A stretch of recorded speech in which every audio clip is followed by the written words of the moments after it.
today, right? So as many of you know, I am one of the two co-founders at Interview Kickstart, right? My name is Ryan. Prior to Interview Kickstart, I used to work as an entrepreneur in residence at Accel Partners, which is a very popular, right, very successful venture capital firm based in the Bay Area. I suppose what Accel is best known for is being the first really large institutional investor in Facebook. Prior to that, I ran a large e-commerce company, hired a bunch of folks. What I am really passionate about, right, is human performance, and in general, helping people up level. The poster that you see at the side there is by far my favorite quote, right? I have a huge poster of this up in my room. It's the Muhammad Ali saying, "I truly believe that impossible is nothing if you put your mind to it." Now, I have a deep personal connect with this subject, right? With the subject of anxiety. And let me share a little bit with you. I grew up stuttering quite significantly, right? To the extent that, when I was in school and you had times in class when you had to read, I would constantly calculate the number of lines people had to read, and I would keep changing my seat every day. And it was always a competition of the bell, the number of lines versus my calculation and where I sat in class. And somewhere along the line, something just switched. And one day I decided that, I'm going to try my hand at debating, right? And so I raised my hand, and I think it was in class 8. I went up to my class teacher and said, "Ma'am, I want to try public speaking." And she was obviously concerned for me because she didn't want me to put myself out there, be vulnerable, embarrass myself. But she gave me a shot, right? And I have never looked back. For many years, I led a dual life, right? I would stutter off the stage, but I would never stutter on stage. I practiced, I prepared, I learned to over a period of time where it was actually quite funny. I went on to become an international debating champion. I debated for the country. I participated in a whole bunch of international tournaments, and I never stammered on stage. But every time I went up to collect an award or collect a prize, if I won, I would always stammer when I gave a thank you speech, right? Eventually, I realized that's just part of who I am, right? And I moved on. That is fundamentally the defining experience of my life, right? And so I deeply connect with this topic of anxiety, right? And how important it is. Quick introduction to Interview Kickstart. A lot of you know who we are, so I'm not going to really take much time. We are the definitive platform to prepare for very tough technical interviews, right? We approach this very uniquely. Our goal is to work with people to help them really become a better engineer, right? Soham and I, who founded it, being hiring managers ourselves, and we have a lot of hiring managers on the platform, what we've realized is that fundamentally you can't hack this interview process. And so our goal is really forcing you to become a better engineer, right? Working with you on key things like algorithms, data structure, system design, all the foundational blocks, right, that go into making you a better engineer. And it's almost as a result, the outcome of becoming a better engineer is that you tend to go on and succeed very widely. We've been doing this for a long time. We have been doing this for 6 years. We worked with over 4,000 students, 5,000 plus offers. The average offer is around 250K plus. I'd say the highest offer that we've got is about 650K. The crux of what we do is very simple. We work with you. You work with a bunch of experts, all hiring managers, technical leads, folks who are actual participants in the interview process, who deeply understand the bar, right? So they can teach you experientially. In terms of the way we teach via patterns, right? The insight that we have, the secret sauce that we have on our curriculum is that you need to be able to solve unseen questions. And so trying to prepare via learning a bunch of questions doesn't work.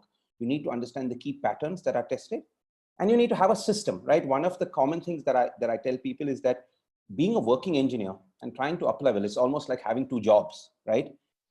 And the strength of your current job is so much that it's a strong gravitational pull to keep you back in, especially for those who are parents as well, right? And so what you need is some sort of strong system to kind of pull you out, right? Escape velocity, if you may, right? To use a physics term, to bring you out of the orbit of your current job and take you to an orbit of where you can go, right? And that is broadly what we do. this is really where folks end up going to, right? We are well known for sending folks to the FAANG companies, and now FAANG is an acronym for a lot of good companies, right? I would consider Uber, LinkedIn, Dropbox, Box, Snapchat, all kind of in that category. We are really passionate about helping folks make the best of their software careers. Because if you abstract this for a second and you think about it, essentially an interview is all that stands between you and a retirement nest egg, which is 6 figures or 7 figures, right? And being a software engineer, you have that phenomenal opportunity. And that is really what we are passionate about, right? All of us on IK are passionate about helping people up level. Some people take a few months, some people take a few more months. That's fine. It's not a race, right? It's just about getting to the finish line. So that, folks, is about, that's what Interview Kickstart is about. Feel free to go on to interviewkickstart.com to learn more. You can register for a webinar that I do quite often. That's the best way to find out about the program. But today is not about Interview Kickstart, right? Today's session is about how do you deal with this really challenging concept of interview anxiety. Couple of guidelines for today, folks. If you look at Zoom, you'll see that there is a place for chat and there's a place for Q&A, right? Don't mix the two. If you have a question, and I'm sure you guys are going to have a bunch of questions, just ping me where it says Q&A. I'll keep checking that out from time to time. At the end of this session, we'll go through those. I will call on a few folks, take up some questions, right? We'll play it iteratively. If there's a message that you want to send me, you want to discuss something, send it to me on chat. There are going to be a couple of polls that we are going to run today, right? Do take a minute to answer those polls. It kind of sets the context for what we're going to do, right? I'm going to start with a bunch of opening remarks, uncover some of the myths, right, that people commonly mistake as being real when it comes to interview anxiety. We're going to spend some time understanding the fundamental causes of interview anxiety, right? Why do technical interviews fundamentally bring these out? The crux of this is going to be, how do you deal with this? What are some of the tried and tested systematic ways to approach this, right? That we have learned through our students and working with our students. And then we're going to have an open-ended discussion. Aditya, one of our alums is here, right? He's been gracious enough to come spend some time, talk about his experience with interview anxiety, how he's overcome it. I might call on a few members from the audience for questions as well. And then we're going to have an open Q&A. Okay, so that sounds good. Let's actually get started. Let's start with a poll, right? Before I actually run the opening remarks. Steph, if you are there, can you just run poll 1, right, folks? So poll 1 has started. Essentially, what I want to understand is, for all of you, and this is anonymous, right? So I can't see the names. What's your level of interview anxiety, right? 10 is very high, 1 is very low, right? So I'm going to run this poll for another maybe 10, 20 seconds. I see a whole bunch of people. Wow, we've got a lot of people answering. About 100 of you already answered. I think we're almost done. Okay, looks like the numbers are coming in pretty fast. All right, let's actually give the poll another 2-3 seconds and then let's end it. I think most of you already answered. Okay, great. Let's actually, all right, I'm going to now,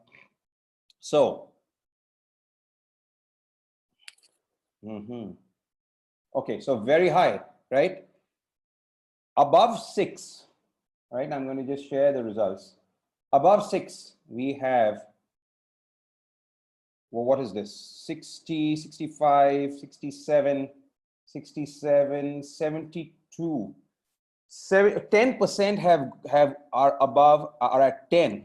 Wow. So if you look at less than 6, right? So with 5 being the midpoint, we have only 6% of people, maybe more, 18% of people, right? So about 80% of folks have interview anxiety that is above the halfway mark, right? And if I take 7 as being very high interview anxiety, that is close to, well, more than 50%, 55, 60%. That is humongous. So 60% of people today here, and there are 150 of you here, right, have interview anxiety level that is 7 and above, right? I would consider that very high interview anxiety. 6 and above, it's about 80%. And so the point to be made here is that this is, as is evidenced by the poll, a really important thing, and not enough gets talked about, right? Unfortunately, the way the prevailing literature is, it is really, it's very macho literature. It's like, the best engineers, you go out there, the best and the brightest crack top interviews, and nobody talks about the rest, right? But the reality is about 95% of people who attend interviews are failing those interviews, right? Many of those because they are fundamentally anxious, right? And so this is hugely critical, right? Now, this is exaggerated, right, for minority communities and for women, right? Now, they are already, to some extent, worried about the interview process, fewer representation in tech companies, and anxiety affects this category even more, right? So and it's something that I feel very strongly about, and I think we should be talking about this. It is important to draw a fine line between what can be considered as interview anxiety and what is much more like clinical anxiety, which is much more extreme, right?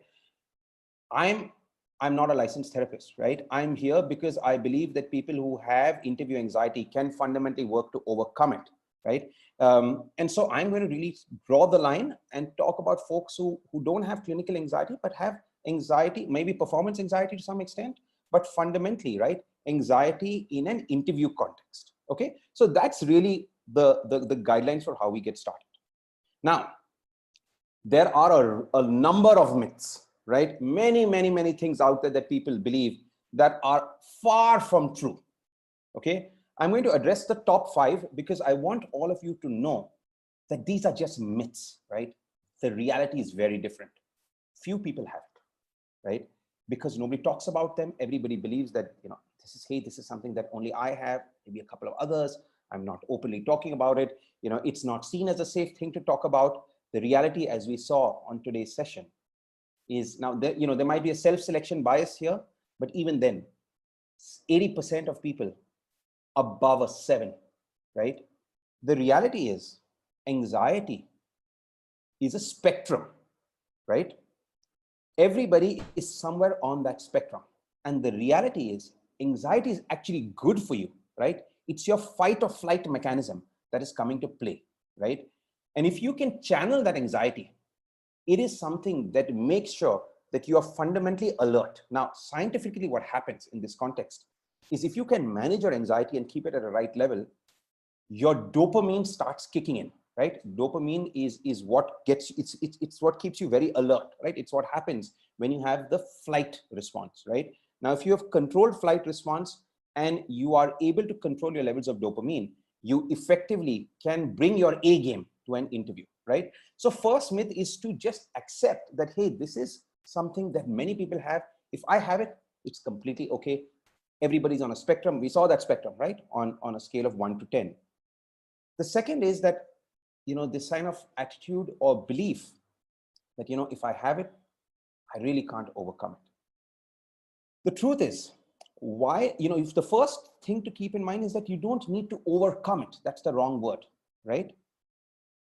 The reality is you need to learn how to deal with it, right? And one can absolutely deal with it by putting in place very simple systematic ways, right? And Aditya is going to talk about how he did that, right? I'm going to talk about a system as well. But remember that you don't need to overcome it. You need to accept it and then figure out, like I did with my stammering, right? You have it. Now, how do you go about dealing with it? And it's part of who you are, right? It's part of your personality. And we all have our unique characteristics. This is just one of yours, right? You can't succeed with it. The reality is we have seen, right? I'm not sure, if Ashima is on today. Ashima is one of our candidates who I remember very clearly. Ashima was somebody who did struggle with interview anxiety, and she did a fabulous job. She ended up going on to do the course, becoming an engineering manager at one of the FAANG companies, a phenomenal outcome, right?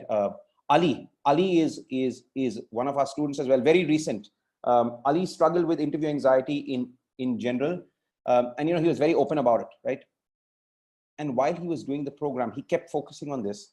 I remember Ali because it's quite recent. I think in middle of April, he ended up getting all the FAANG companies, every single one of them, right? And last I remember, he was choosing between Google and Facebook. But you can succeed very wildly, even if you have significant interview anxiety, right? That's a very, very important thing to internalize. Now, one of the big misconceptions about the interview process, which leads to this anxiety, is that this is a standardized test, right? And so if I fail the test, then there's something wrong with me. The reality is, guys, this is not a standardized test. Soham, this is one of his favorite sayings. An interview is much more like a date than a test, right? And for anybody who's gone on a date, sometimes they can go just horribly wrong, right? And the reality is, it's a two-person event, right? You might have done your best, you might have brought flowers and chocolates, right? But the other person just didn't connect. And in an interview, that is exactly the case, right? You might have done incredibly well, but it could just be something that has not worked out between you and the interviewer. Maybe the interviewers had a bad day, right? Maybe they had a challenging time at home. Maybe he had a bad drive to work. Maybe he's kind of not in the best of moods. Doesn't matter. It's just an interview. It's just a date, right? If you look at it like that, right, there is much less onus, right, of taking responsibility for failure that you'll put on yourself. You must internalize, you must try and figure out what went wrong, right? But know that it's not a standardized test, right? And so there is no pressure to say that if you've not succeeded, it's fundamentally about you. This is the most important myth, that I go to an interview and it's really a fight between the interviewer and me. It is competition between the interviewer and me. He's trying to make me fail or she's trying to make me fail. My job is to try and overcome that and succeed. Far from true. Interviewers want you to succeed. Good interviewers will go out of their way to try and help you succeed, right? Very often they will give you hints to try and solve problems. They will make you comfortable. They will chat with you. Understand why. As an interviewer,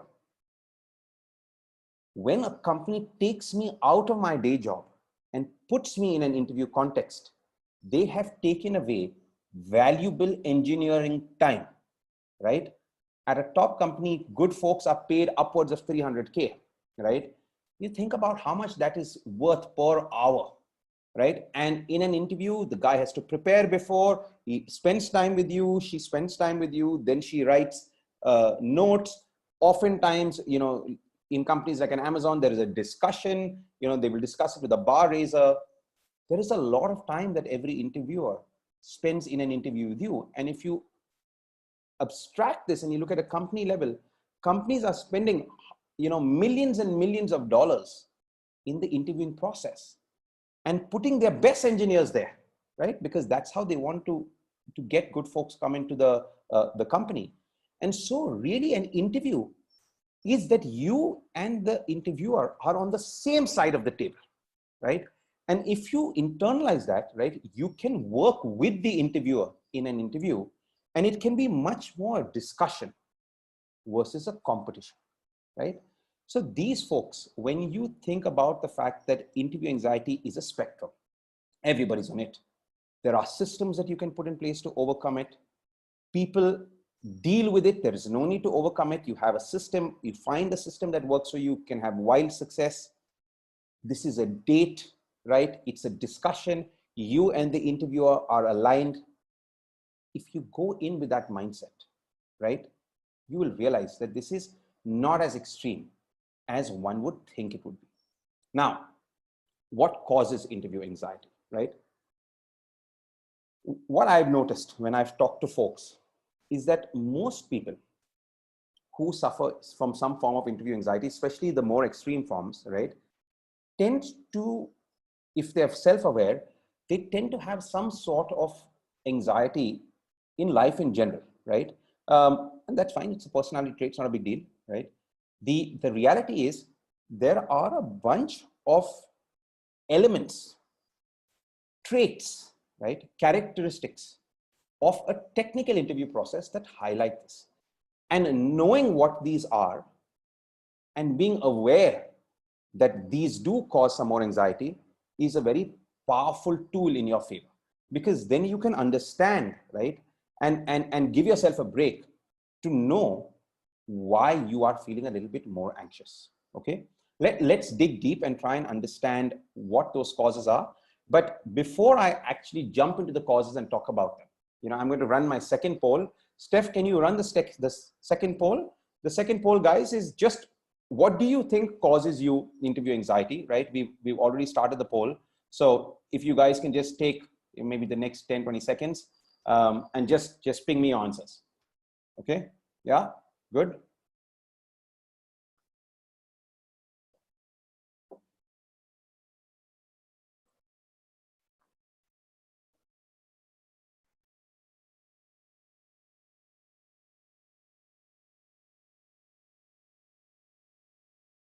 Okay, let's wait for another 10, 15 seconds. We seem to have almost everybody in here. All right. Okay, I'm going to end the poll now, and then I'm going to share the result. Okay, we have a few more people actually responding. Very interesting. Okay, I am just sharing the results. All right. Okay, so this is a multiple choice, right? So it's very interesting. Fear of failure. I've shared the results. You guys can all look at it. Like, let's look at it together. Fear of failure really seems to be the number one cause of anxiety. Okay, 69%, fairly high, very high actually. Need to solve questions fast, complex interview questions. Okay, high stakes, interesting, very interesting. So what I wouldn't have predicted is that unfamiliar interview environment would be so low. Because when I talk to folks, actually unfamiliar environment is quite a significant cause. Interesting. Okay, so let's keep this in mind, right? Let's keep this in mind as we go through these 5 causes. Okay, guys, I see a bunch of you are raising your hand. Just give me a couple of minutes. I'm going to come in and then take questions in a second. Now, causes of interview anxiety, right? The crux of this challenge, as we saw, 50% or so, is that the kind of questions that you get asked in interviews are very different from what you are getting at your day job and what you learned in university, right? Even if you have a CS degree. The way to think about this, right, and internalize this, is that these are more competitive programming oriented types of questions, right? And the interview process, truth be told, is getting more complex year on year because of the number of people who are applying, right? It helps to understand why companies interview like this, right? There are 2 reasons. The first is what companies have internalized is that technology is changing so fast, right?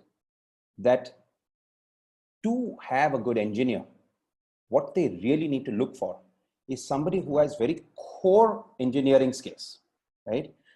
Because they can apply themselves to new technology. And the way they test that is really by looking at these sort of core CS, competitive programming, algorithmic coding, system design kind of questions. The second reason is actually much less known, but I'd say far more important. It's just the sheer logistics of it.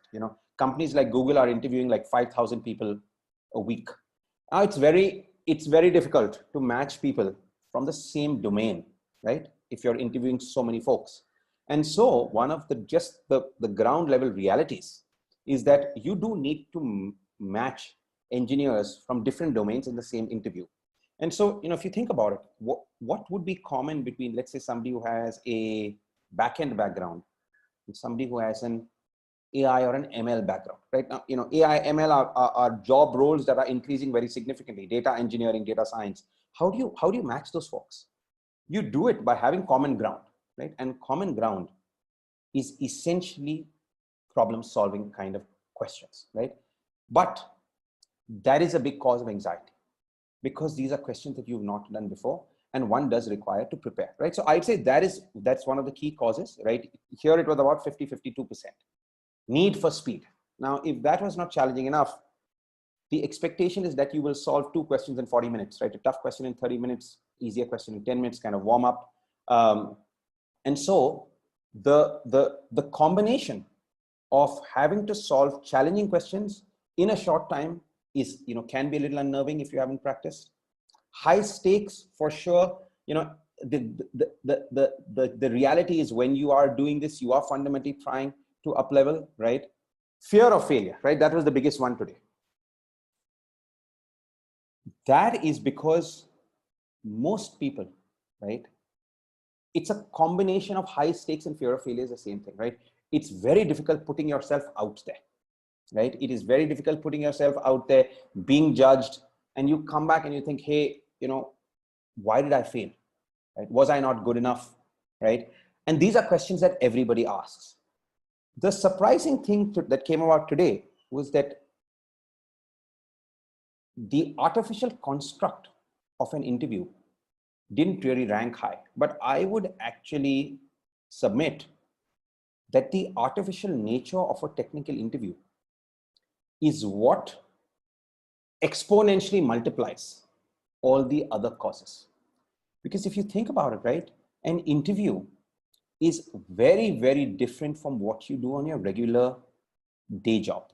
Okay. Now I'm going to actually take a minute to share something that one of our instructors, right, said in an interview recently. But guys, give me a second. I'm going to reshare my screen because I think I forgot to share my computer sound, right? So give me a second. Okay. So, in this context, let me actually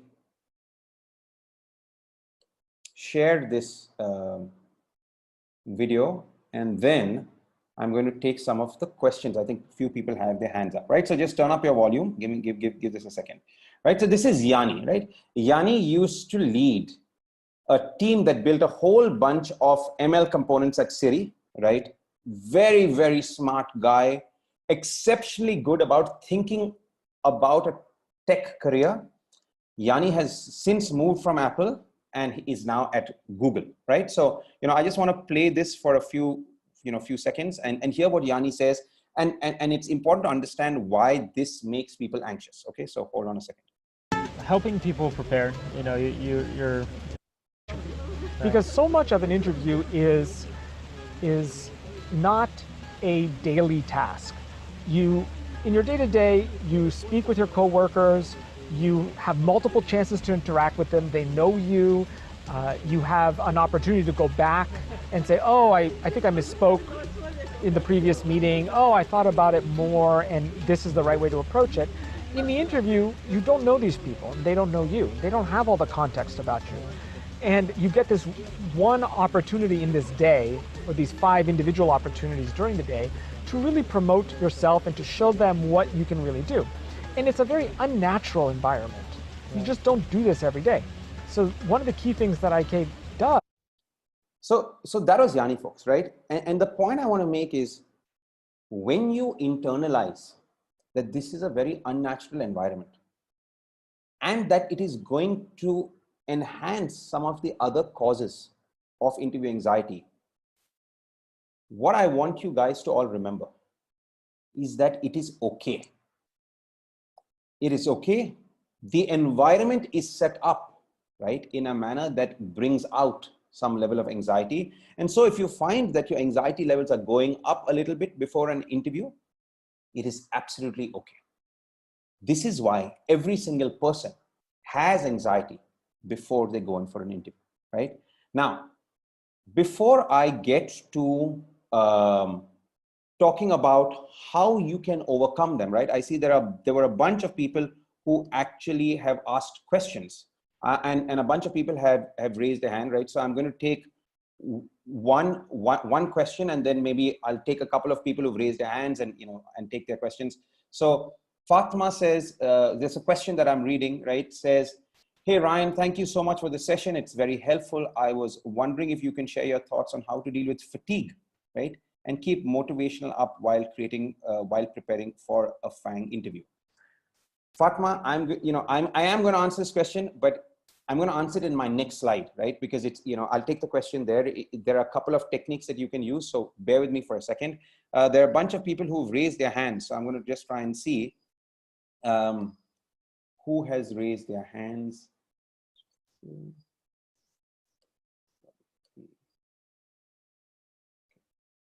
Hold on a second.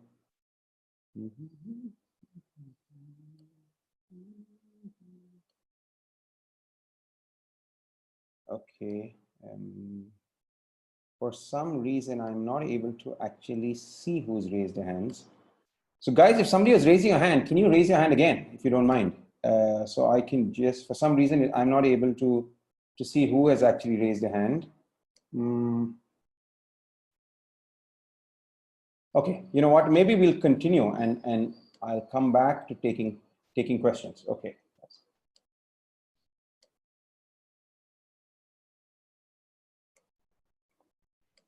All right. So, continuing, right? We've talked about the fact that interview anxiety is real.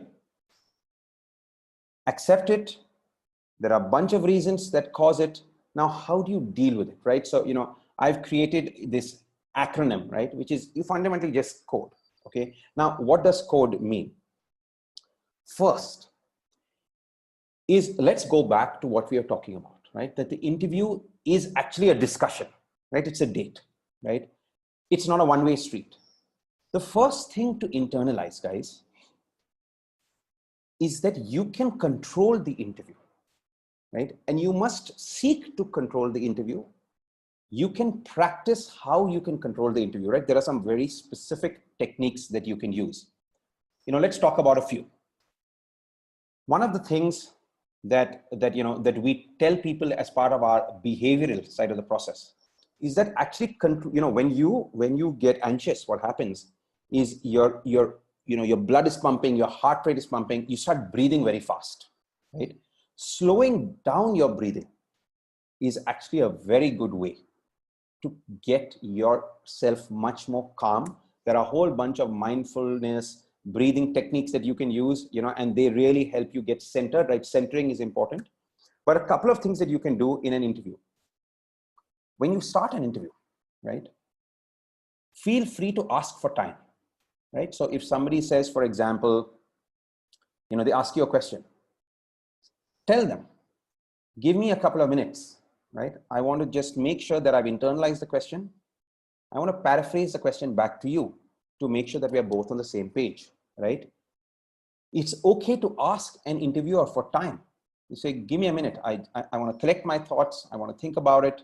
I want to make sure that I'm very clear about where I'm going.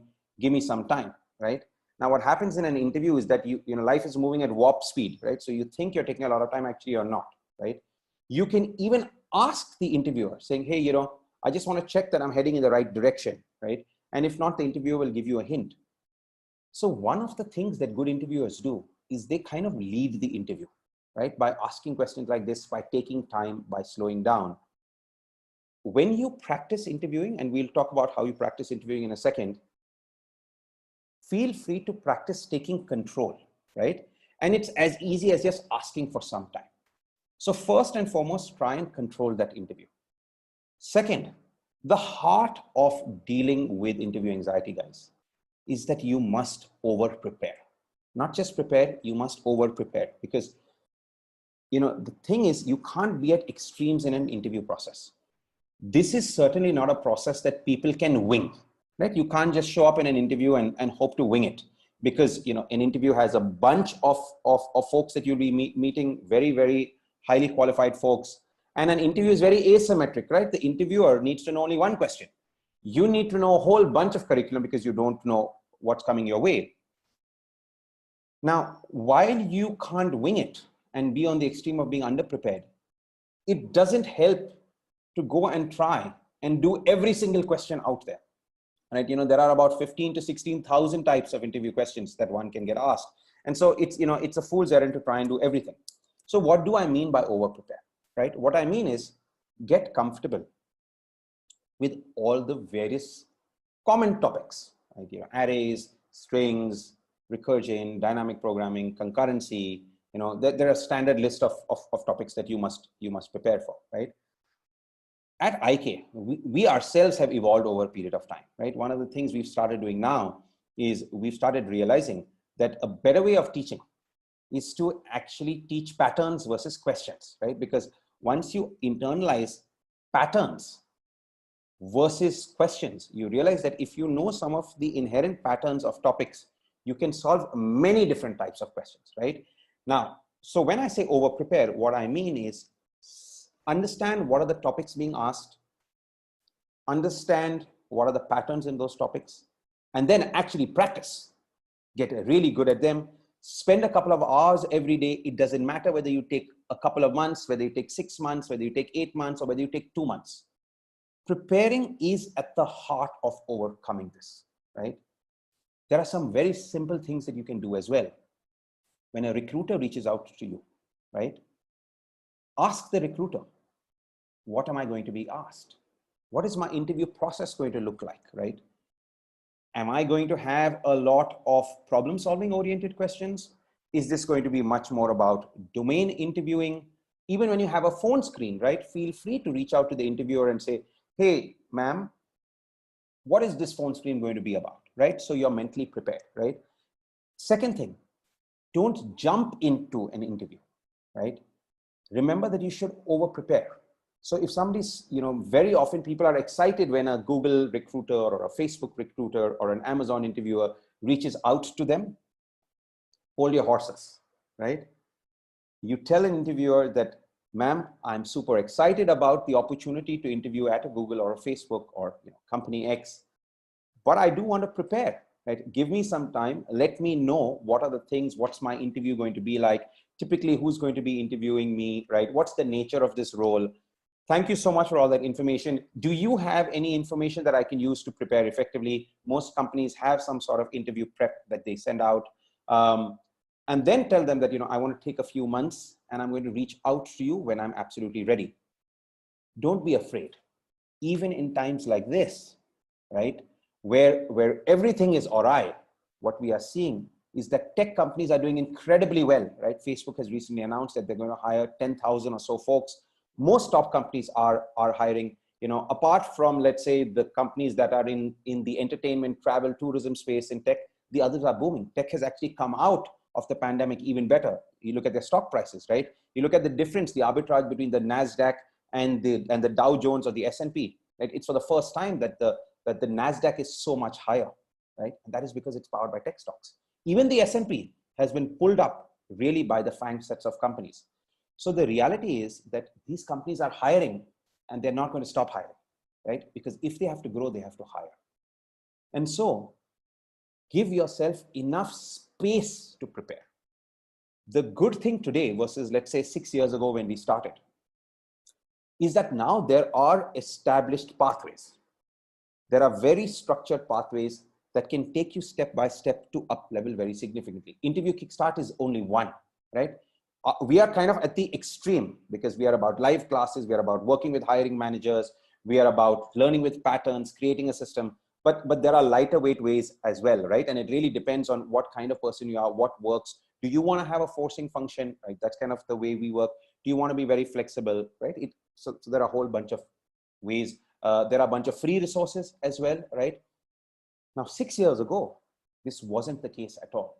So today there is a plethora of opportunities, right, to prepare. We are one. We have a very structured, guided pathway, but there are others. So prepare. Take the time to prepare and feel free to work with the recruiter, just like you'd work with the interviewer when you get an interview. Work with the recruiter, right? Tell them you want more time to prepare. Ask for help.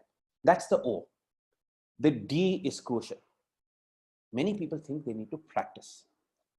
The truth is, you need deliberate practice. Now, what is the difference between deliberate practice and practice? The term deliberate practice comes from Malcolm Gladwell, right? From his book Outliers, where the 10,000 hours became very famous, right? And it comes from sports. What deliberate practice means is you need to practice, but you need to practice in simulated environments, right? Because that is how you bring your A game, and that's how you get comfortable with that environment. Let me give you 2 environments that are important to practice when it comes to an interview. And they both focus on the challenging part of an interview process, which is solving tough questions in a short period of time.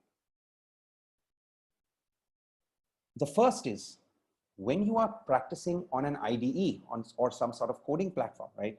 On an interview Kickstart, if you're practicing on UpLevel or IK Web, right, which is our coding environment, set timelines, right?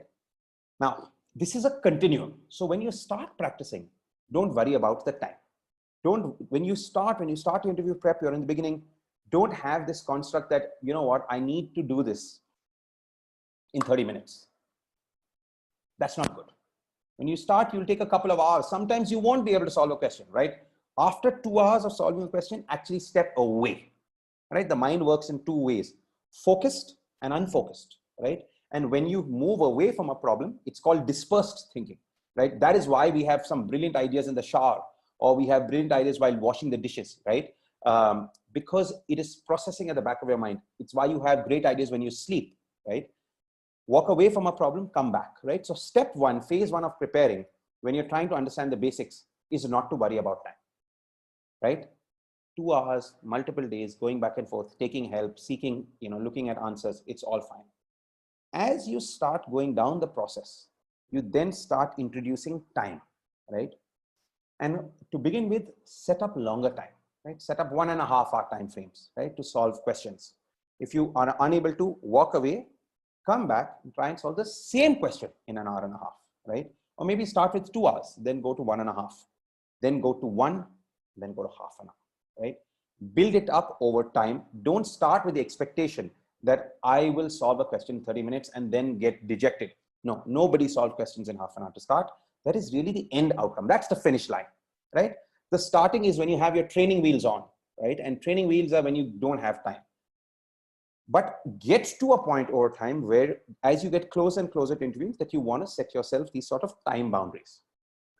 The second is do practice in a mock interview environment, because getting comfortable in an interview is important. Somebody judging you, somebody looking at you code, not having the ability to go back, practicing taking control in an interview environment, asking for help, controlling your breathing, making sure that, how do you feel? How do you feel when you go into an interview, right? Everybody feels unique. And knowing how you feel, knowing how to control yourself is very important. That doesn't come if you don't simulate, right? So if you think about practice, step one, get comfortable with the problems, get comfortable with the curriculum, get comfortable with the patterns. Step two, start creating loose timelines. Step three, kind of self-prep, but tighter timelines, and then build up to actually doing mock interviews. Now, while you can do mock interviews with anybody, we have an extreme view here. We believe that ultimately you must do interviews with hiring managers or tech leads who are actual company interviewers, because they know the bar, and do it with a safety net so you can get feedback, right? Do many of these so that you get very comfortable and you know how a hiring manager thinks, you know what the bar is, right? Getting feedback is very important, right? And so having that feedback loop where you go in for an interview, you get feedback, you come back, good or bad, doesn't matter. You internalize it, you go back, you work a bit more, build a bit more resilience, and then you come for your next date. You go back, work, get better, come for your next date. Go back, work better, come for your next date, right? And so it's a process, right? And we'll talk about it. I'm going to take Fatma's question in terms of stamina there as well, right? So deliberate practice, guys, is incredibly useful. Try and record your interviews. Go back, look at the recorded version of your interviews, because you will realize that everybody, interviewing is like a bit of a fingerprint, right? Everybody has some trait or the other. Also look at patterns. Every 4 or 5 interviews, try and understand, is there a common theme, right? I'm just telling you what we do at IK and what we've learned, right? But you can do this by yourself. Find hiring managers, get them to do interviews with you, get feedback, try and record it on your computer, or on your phone, whatever, right? And then go back and look at your interview as a third person.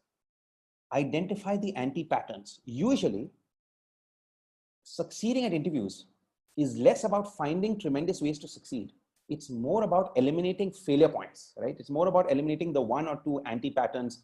The most common anti-pattern is people not asking clarifying questions, jumping into code straight away, and then having a oh no moment a few minutes down saying, am I really on the right track? But you can actually ask questions, clarify, right? So deliberate practice is at the heart of preparation once you have already done your prep. Finally, and now I'm going to take Fatma's question as well. Be realistic about this. Having an evolutionary mindset is very key. Now, what is an evolutionary mindset, right? The best place to learn things is to look at nature. Nature took 380 million years to get us to a point to where we are today, right? Where humans, actually to get to a point where humans started on the planet, if I'm not right, but millions, hundreds of millions of years, right? And we started by being algae. Then we were multi-cell organisms. Then we were fish. Then some fish came out to land. Some of those stayed on land. Some of those went back, right? He said, essentially, think of this as an evolving process. Now, at the heart of the evolving process is survival of the fittest. And in this case, it is survival of the fittest techniques, not of the fittest person, of the fittest techniques. So try different things, see what works for you, and go in with a growth mindset. Now, one of my favorite books is this book called Anti-Fragile, right, by Nicholas Taleb. And Anti-Fragile effectively says, find ways to get better with volatility, right? So what's an anti-fragile, what's a growth mindset here? The mindset to have when you're preparing is that I get better with feedback. Not that I need good feedback, not that I'm going to, criticize myself if I get bad feedback. Feedback is good. And so go in and have an open mindset, right? A growth mindset is me plus hard work plus feedback is a better me. Me plus no feedback is just me, right? And so if you go in with a growth mindset, right? And I go back to my example about stammering. I knew that I would stammer. There were times when I would make a fool of myself, but I never internalized that as making a fool of myself, right? When you go for companies, right? Set up what you call starter company interviews. Your tier 2, tier 3 companies, not your favorite companies. Start interviewing with them. Start interviewing in practice environments. Get feedback. Some of the feedback will be negative. That's fine. That's also good, right? You are basically growing. Now, this is the image you need to have in mind, right? So this is a very famous image. It is developed by Ray Dalio in his book Principles, right? Ray Dalio runs Bridgewater, which is possibly the most successful hedge fund out there, right? Now, this is how he defines the evolutionary process. Now, if you look at it, it's not a straight line. You go up, you hit failure, then you go down. But when you go down, you work on it, and you come back and it propels you to the next level. So the loop is where you're building resilience and more capability, and you're getting propelled to the next level. Then you will hit another wall. Again, you'll go down. Again, you'll go to the next level, right? And that is how the interview process is. That is how the prep process is. When you are in that circular loop, it can feel very frustrating, right? Because it can feel that you are actually going back. Wow, I'm overshooting on time. You feel that you're going back, but you're actually just building resilience and capability, and you're propelling yourself to the next level, right? This image, if you keep this in mind and you realize that I'm going through like now the circle loop, it is much easier to deal with this, right? And so Fatma, your question about keeping stamina. The first thing to keep in mind is that when you are applying to a FAANG company, have realistic expectations. Thus, the selection rate at a Google is even more extreme than it's tougher to get into Google than it is to get into Stanford. So first understand that, right? And remember that you're going to have to prepare for a long time, right? The way you manage your stamina is to create a system of preparation, stepping away, making sure you take care of yourself, not having false expectation, but fundamentally building stamina comes by understanding this graph, right? That you will go through the loops, but you're really getting better and better, right? Now, one mistake that people make and which actually affects stamina is that they're on either extreme. Sometimes they feel this is going to happen very fast, which is unrealistic. And at the other extreme, they don't bound it, right? And so they keep preparing. That also doesn't work, right? Eventually you'll have diminishing returns, right? There's a very famous curve in economics called the Laffer's curve, right? The Laffer's curve basically says that as you raise taxes, you'll collect more money. But once you cross a point with higher taxes, you'll come down, right? And that's the same way it works with interview prep. More effort doesn't always yield better results, right? You have to have it bounded. You must know when you're on the up curve, when you're starting to do better and better, and then interview. That is why we believe that it's important to have forcing functions. So in terms of stamina, I would say 2 or 3 things. Make sure you take an evolutionary approach. You understand when you're stuck, that you're going to go into the loops. Secondly, make sure that like the Laffer's curve, you're not doing this infinitely. You have very strong endpoints. Good endpoints are by setting up interviews, right? But do that only once you've practiced, otherwise they can be intimidating.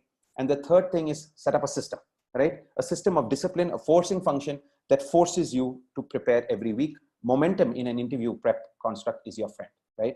Now, one of my favorite actors is Bryan Cranston, right? Anybody who's watched Breaking Bad, knows who he is. He was pretty much stopped at the Oscar ceremony and asked about his view on success, right? And he talks about the growth mindset as an audition mindset, right? So I'm going to play this for a second. It's a 2-minute video. There's a lot of ambient sound, right? But try and listen to what he says. It's remarkably useful, right? So let's hear what Bryan Cranston had to say. Well, the best advice for fellow actors is this: know what your job is. About 18 years ago, I had this cognition that I realized I was going into auditions trying to get a job. And that simply wasn't what I was doing. It wasn't what I'm supposed to be doing. An actor is supposed to create a compelling, interesting character that serves the text. You present it in the environment where your audition happens, and then you walk away, and that's it. Everything else is out of your control, so don't even think of it. Don't focus on that. You're not going there to get a job. You're going there to present what you do. You act, and there it is, and walk away. And there's power in that, and there's confidence in that. And it's also saying, I can only do so much. And then the decision of who might get a job is so out of your control that it really, when you analyze it, it makes no sense to hold on to that. That, to me, was a breakthrough. And once I adapted that. So, he could have said anything, okay? But what he chose to say is that you should think about this as an audition. You just go try and present the best version of yourself. Sometimes it works, sometimes it doesn't work, right? That is what an interview process is. You prepare, you create a system, you work with folks, you practice in a very deliberate way. You show up for an interview, you show up for an audition.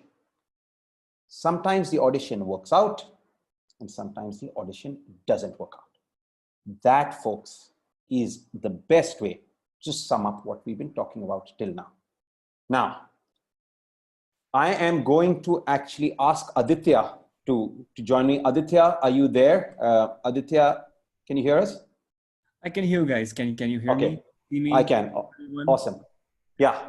All right, folks. So, I was hoping to have Aditya come on a little earlier, but my part of this went on a bit longer. Hopefully it's useful. So I want to quickly introduce Aditya, guys. Aditya is an interview Kickstart alum, right? He's been very gracious to spare his time today. And I want to thank Aditya in particular because, we had a last minute change and Aditya jumped in to help out. Aditya, as he's, as you learn, right? He was somebody who found interviewing challenging because of anxiety, right? We're going to talk about his experience, what he did to overcome it. He ended up, right, wanting to target companies at Austin, right? He targeted 3 companies that he was looking for, and he ended up getting one of the 3, right? He's now at Atlassian, right? And so Aditya, thank you so much for sharing your time with us. Let me actually start, Aditya, and the questions are going to be up here, guys. So, you'll all see the questions I'm asking. could you start by just talking about how how this sort of anxiety made you feel? When did you realize that you had it, right? And just talk to us about how you felt, right, when you went in for interviews because of this anxiety. Sure. And first of all, thank you so much, Ryan, for giving me a chance to talk about an issue and share my perspective. My pleasure. About an issue that I can relate to really well. And this is actually the first time I'm doing something like this, talking to a large audience. So in fact, this is making me a bit anxious as well. That's fine. So what anxiety meant for me? I have always experienced performance-related anxiety since high school. And when that happened, I used to feel really nervous before exams. I had sleepless nights. And I saw that the same symptoms happened before technical interviews as well. I felt helpless, tensed, angry, and occasionally angry and frustrated as I couldn't do anything about it on my own. So there was a period in my life where I had exam-related anxiety, and then for a few years, I did not have to deal with interviews. And suddenly it seemed to me that all the demons that I had left 10 years ago, they are coming back again when I started interviewing with companies. In school and college, it impacted my grades. On the personal side, it impacted my ability to socialize and make friends. But I think in recent years, I think as I have matured more as a person, I have accepted it to be a part of my personality. And that has helped me deal with it in much, much healthier ways. And that, I think, it perhaps is a reason for my success in interviewing as well. Okay, cool. No, so that's interesting, Aditya, right? Is this something that you have actually carried with you for quite a while? Yeah, that's true. So since school, I would say, or maybe even before, I just didn't know anything about it, Interesting. And so, did it get better as you interviewed more often? I think it gotten a bit better as of course, as I interviewed more often, I got more experience in interviewing itself. But I think as I did more deliberate practice, I self-audited my interviews. I had my interviews reviewed by other people. And I think the feedback that I got from that really helped me make those adjustments in my preparation, not just from the technical aspects, but even from behavioral aspects as well. So I think that really helped me, become more successful at interviewing. So, how did you what motivated you to keep going? Right? As I would imagine, being that it could have been frustrating from time to time, right? So what gave you the stamina? What kind of allowed you to keep going through this process? Sure. I believe that I'm a very competitive person by nature. So when I did not succeed at anything I wanted to do, and I saw that a reason for that was my anxiety, I was very, very motivated and determined to overcome it. And I think the first step in that process was to accept the fact that I had anxiety and that there's nothing wrong with it. I read biographies of famous people like, President Abraham Lincoln, tennis players like Stan Wawrinka and Andy Murray. And all of these people have documented experiences of performance anxiety. And all of them had stellar professional careers. So this gave me confidence that interview anxiety is something that I can certainly overcome and make it work in my favor, as you mentioned earlier. Okay, interesting. I'll tell you a very interesting anecdote, Aditya, since you brought out, Abraham Lincoln. Barack Obama, who I consider as one of the best orators out there, he says that he is really nervous before every speech. So much so that he carries paper clips in his pocket, right? And he keeps untwiddling the paper clips and twirling them back and untwiddling them till literally the second before he starts speaking, right? And so even somebody like him struggles with this. Interesting. Let's actually, move this along a bit. So the next question I have for you, right, is fundamentally, there are very many people who believe that they can't succeed with it, right? Now, you talked about your preparation. Now, for folks, for those of you who don't know, Aditya was very determined, right? Like he mentioned, and he spent a significant amount of time. So, before you got into Atlassian, Aditya, quick question. How much time did you actually prepare for at that point, before the time when you were preparing before you ultimately got into Atlassian? I know you did the course as well, right? But yeah. How long was that prep period? I think about, including the course, it was around 5 months. 5 months. Okay. So that's important to note, guys, right? This does take time. It does take time. It does take some amount of introspection. It can take up to 6-7 months as well, right? But 4-5 months is a good kind of mean. Okay. Now, so you took 5 months, Aditya, right? And the course was one of the things that you did, but I'm sure you did other things, right? Can you talk about what your prep looked like? Like, so what would your regime be every week?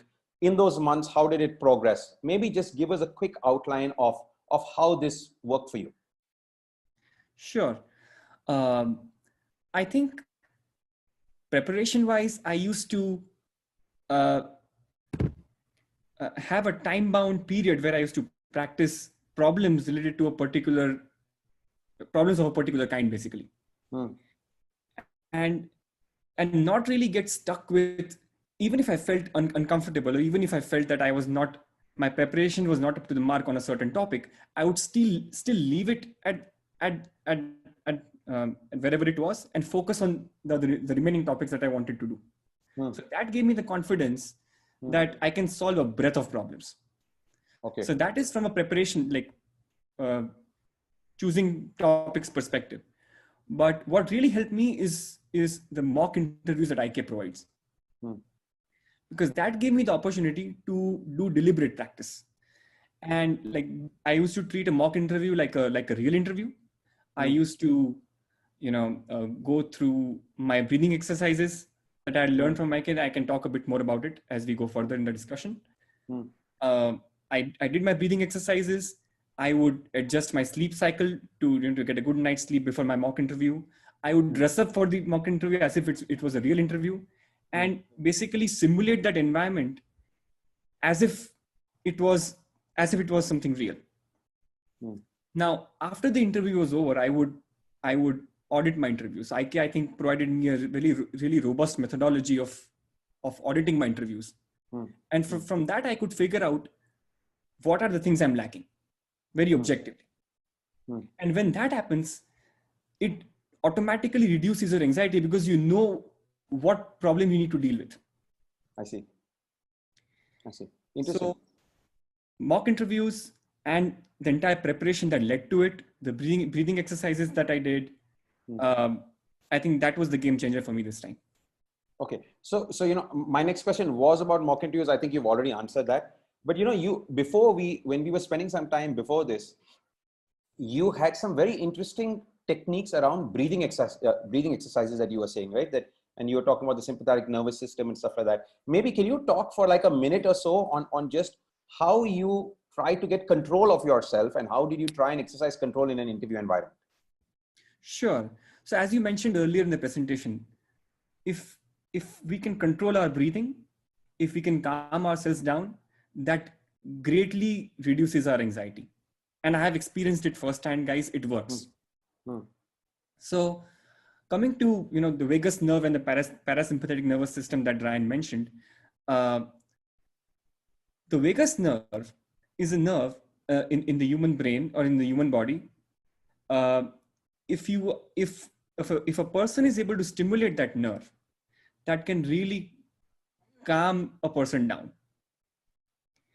And it basically regulates the blood flow through the brain and makes a person a lot more calmer, a lot more, I would say, level-headed in that particular situation. And it allows one to make the best decisions in the moment. So I had read about the vagus nerve and the parasympathetic nervous system when I first read about Stan Wawrinka's preparation before the French Open final in 2015, I believe. It was 2016. Okay, I don't know. But again, the same thing was brought to me when I was talking to Nick, one of the career coaches at IK over here, and he also advised me to learn some breathing exercises to stimulate my vagus nerve, basically. And it would be something very simple. Just take 10 deep breaths in and out, and then repeat the cycle for 1 or 2 minutes for as long as you feel comfortable. So it's a very, very simple technique. I used to employ it every time I did mock interviews, and I employed it before every real interview I gave as well. Awesome. And I believe that really, really worked for me. Okay, cool. Now, Aditya, if you're going to wait for us, just hold on for a second. Ashima, are you there? So folks, one of our attendees, Ashima, is also on. Hey Ashima. So I know Ashima well. Ashima was also an IK alum. Now, Ashima had phenomenal run through, right? She's somebody who also struggled with interview anxiety and then ended up, like I said, going on to become an engineering manager at one of the FAANG companies. Ashima, I know you have only like 5-6% of your battery left on your phone. So I'm sorry about that. No worries. Maybe can you spend like a minute or two, Ashima, just talking through your journey, right? One of the things I remember that you mentioned is that this was much tougher for you because you're a mom, right? And so you had very limited time as well, right? So, just quickly before your phone battery dies, maybe just take a couple of minutes just explaining how did you overcome interviewing anxiety? What was your journey? And, what's your story? Sure, happy to share. So when I was interviewing in 2018, I had 2 little kids, 6 and 4 then, 7 and 5 now. So my struggle was, I knew I had to over-prepare. I was clear on that. I just didn't find the right time. My kids wake up at 6. I used to wake up at 5 trying to catch up 1 hour of study time. And it just didn't work with a regular job, taking care of kids, running a family, running a house. So the reason I reached out to IK, my biggest support system I needed to prepare was schedule. And as Aditya mentioned, being competitive by nature, I needed other people to see and follow and beat at like a competition within a smaller system first before going out into a bigger system. So that was the structure I was looking for, because the problem wasn't that I'm not smart or I can't do it. The problem was I knew I needed time to prepare. I knew that it needed a few months of dedicated study time, and I knew I needed structure. And that's when I started talking to people and trying to look out for options and what could provide me the structure. Got a referral, talked to you, came in, was an ideal student through the 2 months in the classroom setting, attended all the classes. And the 4 hours I spent in class was my dedicated time to prepare. The Sunday tests were my dedicated time to compete. And that structure really helped me prepare. And I can't say enough about over preparing. I was only preparing for an STM job, which is not as hard, so to say, in terms of the hardness levels, of complexity levels. But I still wanted to train myself as an engineering IC job, and that's where over preparation helped me. Awesome. Now, quickly before you go, right? I just want to flip the side around, Ashima. Now you are an engineering manager, right? And so you're also interviewing candidates. Just very quickly, can you give us the interviewer view, right? And how, what thoughts are about helping candidates, giving them hints, wanting the candidate to succeed, working with the candidate. What does the worldview look like from the other side? Yeah, as you said earlier, most people want to have people on their team. There's a demand supply problem. We have, we need people. We don't get enough smart people. And so you'll find 80-90% of the interviews being very empathetic, trying to help you, get you in. I've myself slowed people down. It's fine. Take a minute. Go get some water. And people would help you. I think you just need to know yourself a little bit more, know these techniques a little bit more to be able to take advantage of that help being offered to you. So that's a point of recognition that people want to help you. But if you don't know that that's help, you won't be able to take it. I would definitely say that um, interviewers are there to support you. Um, it is hard, it is tough. The recognition. The other thing I think you didn't mention in your slide set was you have to accept that the process might be rigged a little bit. That that you may say that these algorithm questions are not going to help me in life. Why am I being asked for it? But I feel like you should accept it, prepare for it, and that is valued in an interview. When people see that you've prepared for leadership principles, for example, in an interview, people value that. They know that you've prepared, and that counts for something. So accept the process, prepare for it. I know it's very formulatic, but still, it's important to know that there's a process to get in and prepare towards it. Awesome. Thanks, Ashima. Thank you for your time. I can hear your little kids in the background, so I'm guessing you need to go. But that's an interesting point of view, guys, right? From a hiring manager and somebody who's actually made the shift, right? Who had interview anxiety, worked through, made the shift, and is now as an engineering manager, giving you the point of view of how managers themselves are empathetic. Coming back to Aditya, and last question, Aditya, and then I'm going to talk about summary and then throw this open to the house. Sure. So from everything that you've been through, right? What would be your parting advice to folks who do have interview anxiety, who have a bunch of questions, right? If you had to sum up your advice in a couple of sentences, what would it be? Sure. I think interview anxiety, as we all know by now, is a very common thing, and you're not alone in experiencing it. I mean, that's what I told myself. There are proven scientific methods and resources available to overcome it, especially for an interview setting. And I think with enough determination and desire, one can definitely overcome it. And I think learning to manage anxiety not only helps in interviews, but the same techniques can be used to learn a lot of life skills as well. And that was also another great takeaway from this IK experience that I took, that the teachings and the techniques I know will help me not just in interviewing, but in other critical moments and in critical times in life as well. Awesome. Yeah. No, go ahead, please. That's a very interesting insight.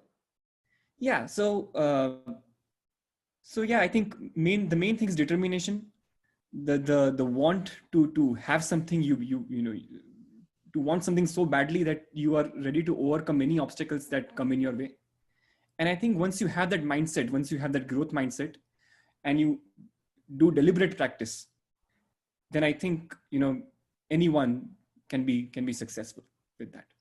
I think that's a great way to wrap this up, guys. And then now, I'm going to throw this over to questions.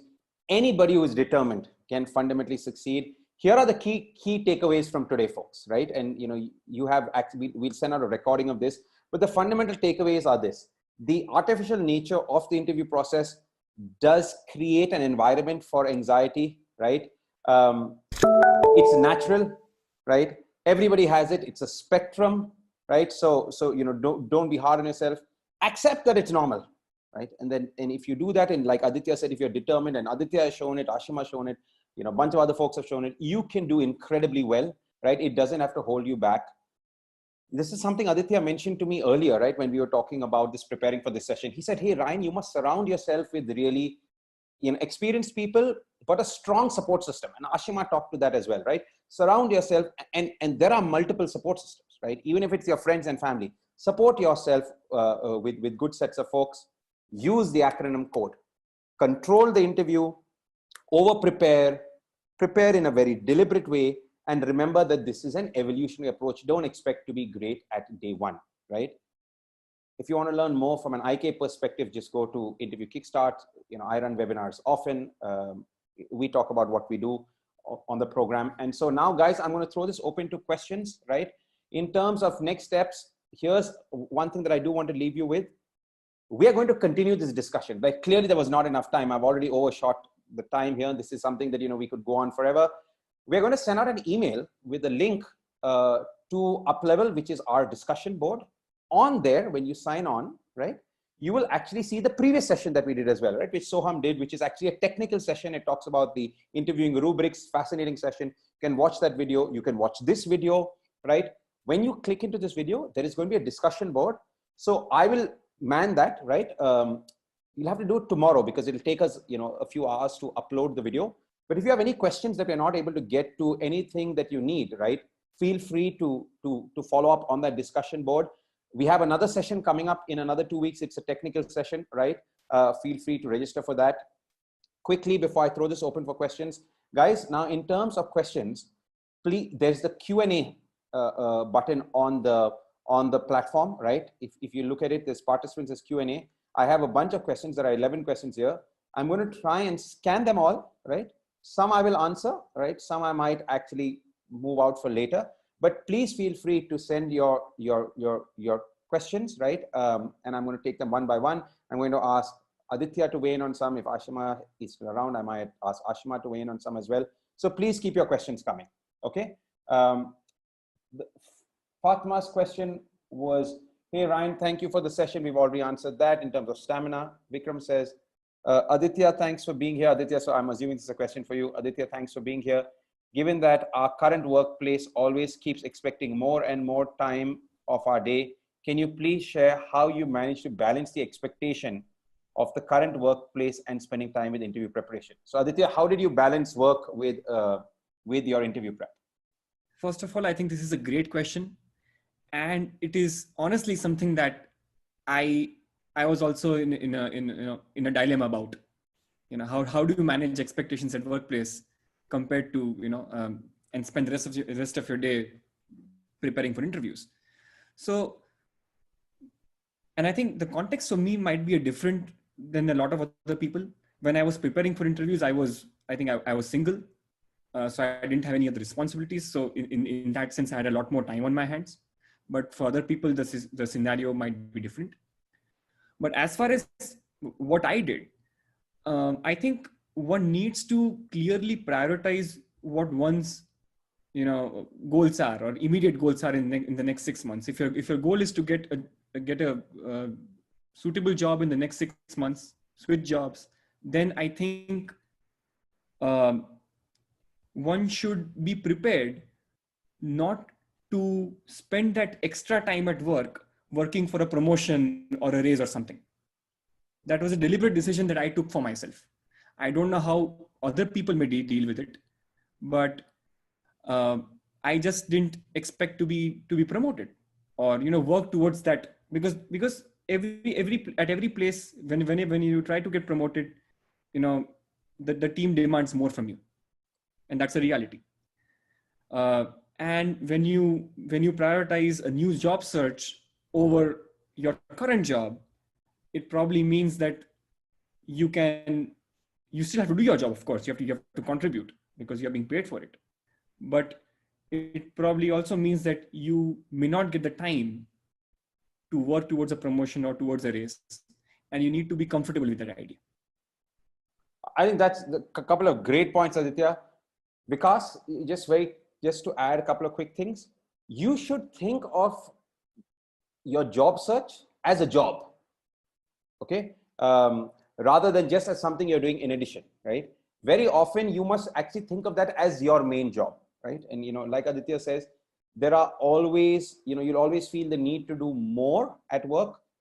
Don't go the last mile, right? Don't go that extra mile, and create specific time slots, right? So one of the things that we see in work for people is if you have a very strong forcing function of, a class or some meeting or some fixed time in a week that force you, like, this is my prep time, right? And when you think of interviewing as a job, you start seeing that prep time as a job, and then you start balancing it effectively, right? But if you don't, then what's happening is you're going to keep getting sucked back into your day job. Okay. Now, Rico says, how much, so when people say, so how are you, right? To start the interview, what is too much light banter? Where does it becoming rambling or too anxious, right? Now, that's a great question, right? Many people start an interview saying, hey, how was your day? How are you doing, right? Remember, that is just a introductory question, right? They don't need to know your whole life story, right? They just want to know how you're doing. They want to get you comfortable, keep it short. But here's an interesting thing you can do. The how are you doing question is a very good way to drive the C in the code acronym.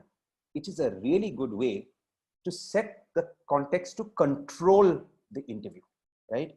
And so that is a question that almost everybody is going to get. So frame an answer and prepare that answer in advance, right? And frame an answer in such a way that you leave some breadcrumbs, right? And when you leave breadcrumbs, somebody's going to pick them up, okay? So that first question is really your key to how to navigate the interview, right? And so prepare effectively, make it short. Your answer should be minute and a half, not more than that, okay? I have a question that's from somebody who has taken the course. Says, hey, Ryan, I've actually taken the IK course last year, didn't manage to get through it due to workload.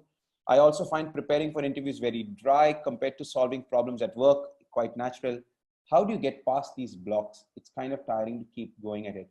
Okay, so I think Aditya's kind of touched upon this. The reality is, and Ashima mentioned it as well, you know, interviews are about questions that are different. You just have to accept it, right? You have to accept that this is something that you must do, right, to succeed. But let me give you an alternate perspective. The way to stop looking at them as dry problems could be, right, to step back and really take a different point of view. And that is that what you are doing is not necessarily preparing for interviews. It is fundamentally investing in yourselves to become a better engineer. Now, if you start seeing it from that context, that, hey, you know, I need to get better at algorithms and system design because they're making me a better engineer, then you align what you're doing with what your day job is, right? Because if you become a better engineer, like Ashima said, you will fundamentally get better at your day job, right? Now, think about it. Essentially, what the interview process and preparing for it is doing is helping you think algorithmically and think from a design first perspective, right? And like Aditya said, some of these techniques in terms of managing intense, you know, your anxiety, managing behavioral elements, those fundamentally not only in your job, but they fundamentally help you even beyond your job, right? So try and re-look at, right, and bring a different perspective to your prep, and then you'll realize that, hey, you know, it's not that I am doing this and it's you know, orthogonal to what I need to do at work. It is fundamentally the same thing, right? And you know, that is what I've seen has helped people in the past.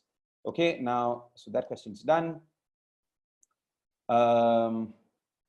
Question says, once again, let me just go to the next question. The class is done. I think I missed a question. It was last year, okay. Question from Anonymous says, Ryan, do you have any recommendations in preparing for remote interviews during COVID? Yes, I do. And you know, if you go on to, you know, so I'm not going to get into answering this, but all interviews are now remote. Remote interviews are very different from on-site interviews. The most challenging component about a remote interview is that it's very difficult to read the room, right? You know, we are used to reading body signals, and that's a way of calming down. In a remote interview, you can't really see that. Now, if you really want to prepare for remote interviews well, on Interview Kickstart, in our blog, we have recently created what I think is the definitive guide to preparing for remote interviews, right? And I would urge you to read that. There are some small things you need to think about, like lighting, making sure you have water, you're comfortable. There are a couple of other things that you need to do that are deep nuances, right? Rather than going through all of that, I would point all of you to the blog on Interview Kickstart. Go there, look at that. It's very, very comprehensive. Okay, now, so on chat, there are a bunch of things also, guys. I'm going to come to that. Okay, so maybe Aditya, you can take this. There's a question that says, how do you have any advice on managing a good night's sleep before the interview day? Now, you talked about how you change your sleep regimes and how you'd make sure you get a good night's sleep. Did you do anything in particular? Did you have kind of fixed times to go to sleep, fixed times to wake up? Was there anything in particular that you did? Sure. So I think what I did before my Atlassian interview was that I took a couple of days off before the interview day also. Okay. And that really helped me and gave me the flexibility to adjust my sleep schedule, because normally in my current job, I would always be working sometimes, with people from in different time zones and things of that nature. So I deliberately deliberately took a couple of days off before my actual interview. Okay. And on those nights, I tried not to look at, I tried to have as minimum screen time as possible. Okay. Okay. So I just felt confident about my preparation and didn't feel the need to really stay up late in the night and continue preparing as if as if I need to prepare a particular topic more. But instead I chose to switch off my devices, have very less screen time, listen to soothing music and not rock music that I normally listen to. Instead, listen to soothing music that would help me get a good night's sleep. Okay. Yeah. So that's what I did personally. I mean, people have their own ways, but I think that worked for me. So, guys, there is actually a lot of really interesting stuff around sleep. There is a very, very popular book that has just come out, right? It's actually called Sleep. I can't remember who has written it, but it's one of Bill Gates's recommended books, right? So Bill Gates comes up with a list of recommended books every year, right? And I think this is in the 2019 list. There is a book. I think it's called Why We Sleep, if I'm not mistaken. It's a fabulous book, right? And if you are interested in figuring out how to get a good night's sleep, that's a good one to read, right? Somebody says, do we get a recording of this? Yes, we'll send out an email. You get a recording. We'll continue this discussion. So Nishida, Aditya, another question for you, says, hey, thanks, Aditya, thanks for sharing your experience. What feedback and review sessions help you overcome anxiety? So I think she's talking about, when you did mock interviews and you said, I got feedback, I internalized it, and that helped me overcome anxiety. Maybe talk a bit more about how some of that mock interview feedback helped you, and what was some of that feedback that helped you. In the meantime, guys, a couple of you have asked to re-look at the code slide, right? The acronym for how you prepare. So I'm going to keep that up here and let Aditya answer. Sure. I think the feedback template that IK provided for mock interviews was very granular, and it examined every fine point or aspect of how interviews are graded. So it would have a score for the technical part, and even in the technical part, it would have score for whether the candidate understood the problem, whether the candidate solved the right problem, and was the candidate able to solve it, provide a right solution, and then was the candidate able to code it. And on the behavioral aspect, there were metrics for the level of confidence, communication skills, humility, and other soft skills and traits, basically. And so when you get that granular feedback, it helps you focus on the right things. And as I mentioned earlier, when you know what you need to focus on or what aspects you need to work on, it automatically reduces your anxiety, because you are not fighting the unknown, you are fighting a known problem, right? And that is how I think the feedback system really helped me. Okay, thanks. So, guys, in terms of, so essentially, when you think about interviewing, Nishad, like Aditya said, now at Interview Kickstart, we do this in a very formal way, right? We have a whole bunch, we have like 15 interviews that everybody can take. And, we have very detailed written feedback that you're getting. We have a recorded version. You can discuss it with your coach. But let's say you weren't doing this on Interview Kickstart, right? And you're doing this with a friend, or you're doing this with somebody else. Ask them to write down feedback for you, right? Not just share verbal feedback, and that's why I say record interviews, because when you go back, you will forget some of this, right? So, like Aditya said, having a bunch of things that you're rated on really helps you internalize. And, one of the things Aditya told me before this is when he had done multiple interviews, right? And he looked at this feedback over time, you then start seeing trends, right? And then you understand what areas you need to work on more or less. Okay, now, Somesh, you raised your hand. I have just unmuted you. I'm not sure if you can hear me, Somesh. Was there something that you wanted to say? Somesh, can you hear me? Okay, maybe not. Okay, I think there are a few more questions, guys. Let's wrap this up in the next 5-10 minutes. I think we've gone well over time. right? Surbi has a question saying, any tips on remote interviews? So, Surbi, look at the blog. Joel has kindly shared the link to the Interview Kickstart blog on chat, guys, but it's there on the blog. You can just go ahead and look at it. Any advice on this is a great question. Any advice on recovering after a bad interview, especially if it's a traumatizing experience happening to the same company and you're trying again? Okay, this is a very, very good question. Let me actually take this. Let's go back to this process, right? You will have bad interviews for sure, right? Just like we said, you will have bad dates, right? I've had a few. Now, in terms of interviews, remember that one interview doesn't have an impact on the next interview. It is a finite event that once it's done, okay? This is why companies have you interview with 5 or 7 different sets of folks. Companies know that you can have a bad interview. And so it's okay, right? So the first thing you should know is that even if you have one horrible interview in a round of 5 to 7 interviews, you can still make it through to the company. So the core to bouncing back from a bad interview is to remember that it's not the end of the world. It happened. It was one bad interview. It's one bad audition, right? And it's more about how you learn from that experience, right? And hence that graph. If you had a bad interview, go back, you build resilience and get better. But remember, one bad experience, one bad interview doesn't necessarily impact the next interview at all, even in the same company, even in the same interviewing processes, right? There are times where we have made incredibly high offers, right?